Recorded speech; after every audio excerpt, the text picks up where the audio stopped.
E aí, gente, tudo bem com vocês? Hoje eu tô aqui pra falar do Grande Gatsby, do F. Scott Fitzgerald. Esse livro é um clássico e não é à toa. Ele é um clássico da literatura mundial.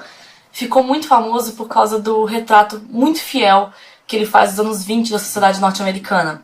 O pós-guerra, a geração perdida, os furiosos anos 20, como muita gente chama. E é especialmente interessante por causa do tipo de narrador que o Fitzgerald escolheu pra narrar essa história.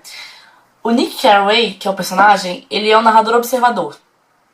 Mas ele não é como os que a gente conhecia até então na literatura. Porque ao mesmo tempo que ele não é importante o suficiente para participar ativamente dos momentos de tensão, dos momentos mais importantes da trama, ele também é um personagem importante o suficiente para estar presente nesses momentos. Então as pessoas chamam ele pra estar lá, os personagens estão sempre chamando ele e convidando ele pra estar perto, e querendo ou não, ele acaba presenciando todo esse tipo de momentos cheios de tensão, cheios de ação, e os momentos mais importantes da história toda ele tá lá presenciando porque ele é valorizado pelos outros personagens, que são, na verdade, os principais. Além disso, eu acho muito interessante que o Nick Carraway, como personagem narrador, observador, ele teoricamente não era pra ter uma grande opinião sobre as coisas. Se tivesse, ele seria o personagem principal.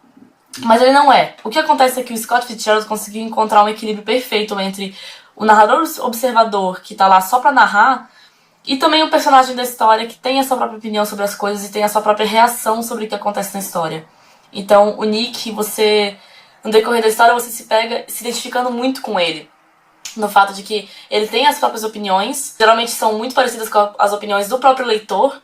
Então ele é um espelho ali do leitor dentro da história, mas ao mesmo tempo ele não influencia muito no que acontece. Ele tá ali vendo o que tá acontecendo, presenciando ao mesmo tempo o glamour e a decadência dos anos 20 e criando ali uma opinião própria. Era uma sociedade que era ao mesmo tempo muito glamurosa e também muito falha, muito decadente, cheia de preconceito, cheia de mágoas dos anos de guerra, cheia de certos costumes estranhos herdados do tempo de guerra, mas ao mesmo tempo povoa a nossa imaginação, aquela imagem que nós temos dos anos 20, que eram anos de ostentação, de riqueza, de festas maravilhosas, de gente glamurosa. Então acho que o Fitzgerald faz esse retrato muito fiel do que era naquela época, que tinha essa parte do glamour e do brilho, mas também tinha uma parte muito mais negra e um pouco mais podre daquela sociedade daquela época.